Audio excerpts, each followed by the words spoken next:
මේ ඇත්තෙන්ම මම මේ මුන්දල මේ මදුරන්කුලිය ප්‍රදේශයේ අද උදෑසන මට මේ අපේ තරුණ ජව සම්පන්න තරුණයව හම්බුණා.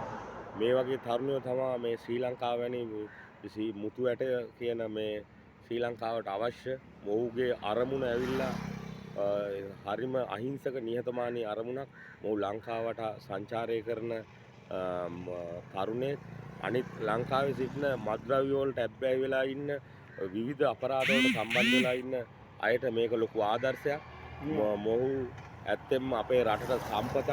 අපේ රටේ කොඩිය ජාත්‍යන්තරයට රැගෙන ගියා 1996 ලෝක කුසලානන්ද අර්ජුන රණතුංග මැතිතුමා.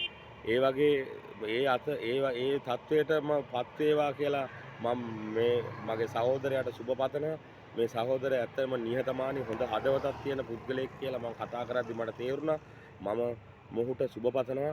මොහු දැන් මදුරන්කුලිය පොලිසිය පව් කරමින් ඉදිරියට හැදෙනවා. මොහුට කිසිම කරදරයක් බාධාවක් නොවි මොහුගේ සියලුම අරමුණු ඉෂ්ට කරගෙන රටටත් රට හරහා රට ජාත්‍යන්තරයටත් රැගෙන ගොස් රටට මොහුගේ බලාපොරොත්තු ඉෂ්ට වී මොහුව අපේ රටේ කොඩිය ජාත්‍යන්තරයට රැගෙන ගොස් නැවත ජාත්‍යන්තරයෙන් රටට කීර්තියක් රැගෙන ශ්‍රී ලංකාව යන භූමියට කීර්තියක් රැගෙන මොහුට පැමිණෙන්න වාසනාව ශක්තිය ධෛර්යය දෙවියන් වහන්සේගේ අල්ලා දෙවියන්ගේ හැම ආගමික දෙවියන්ගේම ආශිර්වාදය ලැබේවා කියලා මම එකසිතින් ප්‍රාර්ථනා කරනවා. මොහු සුදීස රංගන ශ්‍රී ලංකා නේවි එක්ස් නේවි ඔෆිසර්